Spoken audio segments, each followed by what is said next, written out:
In this video, we're going to learn Dagger components, which is the second out of three basic components that we're going to use to refactor this app.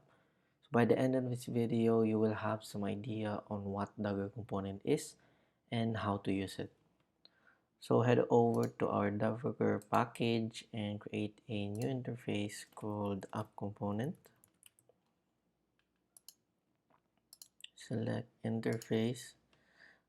So the job of a Dagger component is basically to bind and prepare all the dependencies together so they're ready when we start asking for them.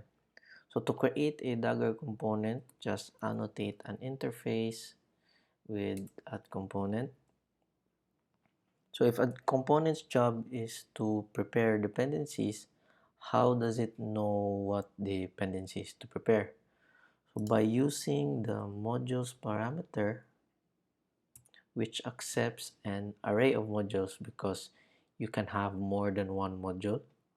So let's pass our app module, which contains the methods on how to instantiate or retrofit an API objects. So now we're telling Dagger that, hey Dagger, I'm responsible for instantiating a retrofit or API object. If somebody asks for these dependencies, talk to me.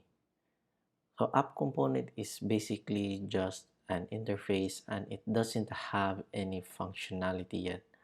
So let's first build the app by going to build and make project.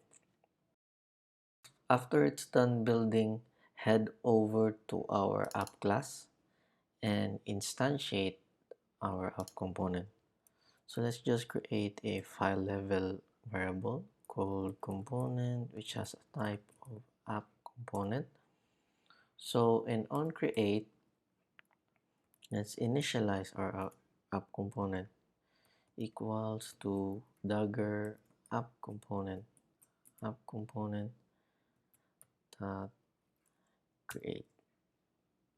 So Dagger app component is a class generated by Dagger, which basically prefixes Dagger to our component name, and using the details of our app component interface to bind all of these functionality together into one functional class. One more step and we're finally able to run the app, which is asking for dependencies. But how do we ask for these dependencies? In the next video, we're going to learn how to provide or inject dependencies to our classes. If you don't want to miss it, be sure to subscribe and hit that bell icon to be notified when the next part comes up.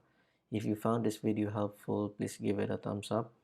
Leave a comment below for any question. Thanks for watching and I'll see you in the next video.